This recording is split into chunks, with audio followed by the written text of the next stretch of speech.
पाश्चात्य लोकतंत्र संबंधी विचार। और जैसा कि आप जानते हैं, महात्मा गांधी ने पश्चिमी प्रजातंत्र या पश्चिमी जो लोकतंत्र है उसकी कटु आलोचना की है। और आलोचना के पीछे महात्मा गांधी का उद्देश्य ये रहा है कि पश्चिम का जो लोकतंत्र है वो खरा और सच्चा लोकतंत्र नहीं है, दिखावटी बहुत अधिक है, इसमें बहुमत की तानाशाही स्थापित होती है। इसलिए पाश्चात्य लोकतंत्र किसी भी स्थिति में सच्ची जन भावना का प्रतीक नहीं हो सकता। महात्मा गांधी ने अपनी रचना हिंद स्वराज में पाश्चात्य संसदीय लोकतंत्र की अनेक आधारों पर आलोचना की। और वे जिन आधारों पर आलोचना की गई हैं उनमें पहला उनका आक्षेप यह है कि पश्चिम का जो लोकतंत्र है वह पूंजीवादी व्यवस्था का पोषक है। गांधी हिंद स्वराज्य में लिखते हैं कि संसदीय जो लोकतंत्र है उसमें पूंजीवाद की जड़ें मजबूत होती है, आर्थिक दासता के द्वारा व्यक्ति की स्वतंत्रता का हनन होता है, इसमें राज्य की शक्ति बढ़ जाती है जो कि मानव सभ्यता के लिए एक बहुत बड़ा खतरा है। क्योंकि संसदीय लोकतंत्र में विवेक का इतना महत्वपूर्ण स्थान नहीं रह पाता है जितना कि पूंजी। तो वहाँ पर पूंजीपतियों का प्रभाव बढ़ता है, आर्थिक दासता बढ़ती है जो गरीबों की है वो, और पूंजीवाद निरंतर अपनी जड़ें पकड़ता रहता है। इसलिए पश्चिमी लोकतंत्र उचित नहीं है। इसके साथ दूसरा आरोप महात्मा गांधी का यह है कि संसदीय जो लोकतंत्र है वो अत्यधिक खर्चीला है। इसलिए महात्मा गांधी ने हिंद स्वराज्य में पाश्चात्य संसदीय लोकतंत्र को खर्चीले मनोरंजन की संज्ञा दी है। उसमें वो लिखते हैं कि मतदाता जो है वो अपनी राय अखबारों से बनाते हैं। उन्होंने इंग्लैंड की संसद को बांझ की संज्ञा दी थी। इनके प्रतिनिधियों को जनता का सही प्रतिनिधि तो प्राप्त नहीं होता, क्योंकि चुनाव में अवांछित धोखाधड़ी करके, हथकंडों को अपनाकर और छल और बल से जीतने का प्रयास किया जाता है। तो इसमें सही प्रतिनिधि का चुनाव नहीं होता है, लेकिन धनबल का प्रभाव बहुत अत्यधिक होता है। तीसरी आलोचना महात्मा गांधी ने संसदीय लोकतंत्र की ये की कि पाश्चात्य लोकतंत्र का आधार बहुमत है और ये बहुमत अल्पमत की राय को दबा देता है। संख्या के बल पर अल्पमत की सच्ची राय को भी पाश्चात्य और संसदीय लोकतंत्र में दबा दिया जाता है। गांधी इसके विरोधी थे। उनका कहना था कि संसदीय लोकतंत्र की सफलता के लिए नैतिक शुद्धता आवश्यक है। नैतिक शुद्धता के अभाव में संसदीय लोकतंत्र की भावना का उपहास है। ऐसे लोकतंत्र में शासक वर्ग शोषक बन जाता है और जनता का शोषण अत्यधिक होता है। तो कहने का अभिप्राय यह है कि गांधी कहना चाहते हैं कि पश्चिमी लोकतंत्र में लोकतंत्र या लोक भावना का लोप हो जाता है।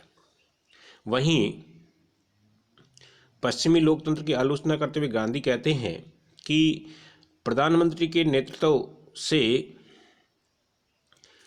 जो लोकतांत्रिक नेतृत्व उभर ही नहीं पाता है, वहाँ प्रधानमंत्री की डिक्टेटरशिप स्थापित हो जाती है और लोक कल्याण की बात जनप्रतिनिधि कर ही नहीं पाते हैं।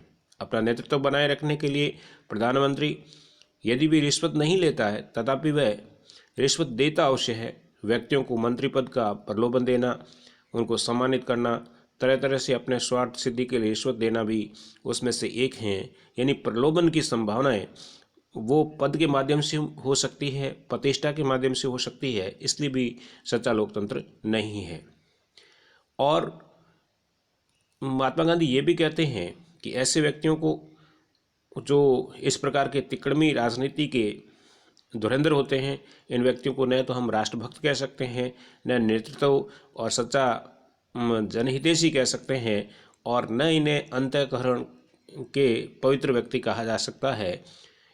महात्मा गांधी का ये भी आक्षेप है कि संसदीय प्रजातंत्र को एक ऐसा प्रजातंत्र है जिसमें प्रधानमंत्री और संसद जो है वो जनमत की जीतने के बाद प्राय अवहेलना करते हैं, और जनमत की अवहेलना का अर्थ लोकतंत्र नहीं होता है।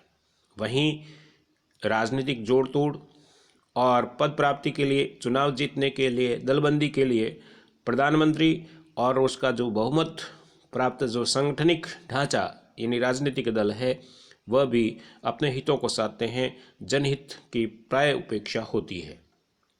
नेक्स्ट, जो महात्मा गांधी का पश्चिमी लोकतंत्र पर आक्षेप है वो यह है कि संसदीय लोकतंत्र के अंतर्गत केंद्रीकरण को बढ़ावा मिलता है, विकेंद्रीकरण की संस्थाएं दम तोड़ती जाती है। वो कहते हैं कि पश्चिमी लोकतंत्र में लोकतांत्रिक संस्थाएं यद्यपि दिखावटी रूप में जनता से निर्वाचित होती है, लेकिन निर्वाचन के बाद जनता का इन पर कोई व्यवहारिक नियंत्रण नहीं रहता। एक बार चुने जाने के बाद जनप्रतिनिधि जनसेवक के स्थान पर जन शोषक बन जाते हैं और वे केंद्रीकृत राजनीतिक सत्ता का मर्यादाहीन उपयोग करते हैं। इस प्रकार से शक्ति जो है वो केंद्रीकृत हो जाती है और विकेंद्रीकृत सत्ता का गला घोंट दिया जाता है, जिसको हम किसी भी स्थिति में जनतंत्र नहीं कह सकते। फिर नेक्स्ट जो आरोप महात्मा गांधी पश्चिमी लोकतंत्र पर या संसदीय लोकतंत्र पर लगाते हैं वो यह है कि जनता का जो प्रभाव है वो निष्प्रभावी हो जाता है। पश्चिमी लोकतंत्र में प्राय कहा जाता है कि इसमें जनता का नियंत्रण दबाव समूह के माध्यम से, अभिव्यक्ति के साधनों के माध्यम से, जनमत के साधनों के माध्यम से, मास मीडिया के माध्यम से रखा जाता है।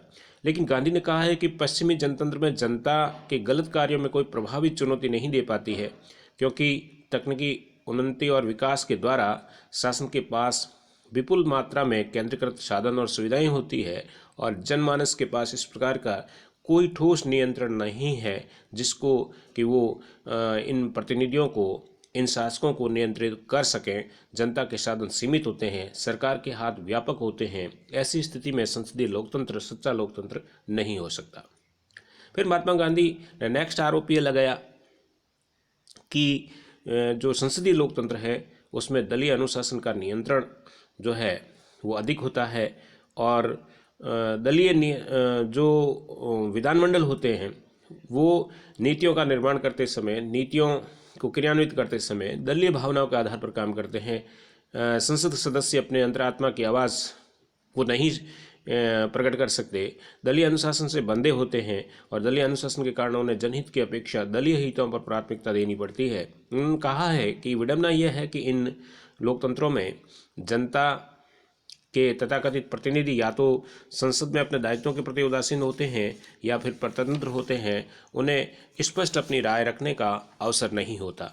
इस प्रकार पूंजीवादी व्यवस्था के पोषक होने, संसदीय व्यवस्था अत्यधिक खर्चीली होने, जनभावना का आदर न करने, प्रधानमंत्री का नेतृत्व से असंतुष्ट होने, शक्ति के केंद्रीकरण होने, जनता के पास प्रभावशाली नियंत्रणकारी साधनों का न होने एवं दलीय अनुशासन के माध्यम से जो प्रयास किए जाते हैं, इसलिए महात्मा गांधी पश्चिमी लोकतंत्र को कटु आलोचना करते हैं।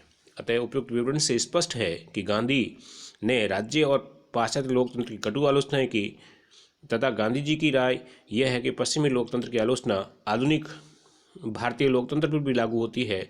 इस दृष्टि से गांधी उपयुक्त विचारों का विशेष महत्व है और महात्मा गांधी चाहते हैं लोकतंत्र जनता का हो। इसके लिए लोकतांत्रिक विकेंद्रीकरण को अत्यधिक बढ़ावा दिया जाए और जो चुनाव होते हैं उसमें चुनाव को प्रभावित करने वाला धनबल और बाहुबल है उसको रोका जाना चाहिए, तभी सच्चा लोकतंत्र स्थापित हो पाएगा।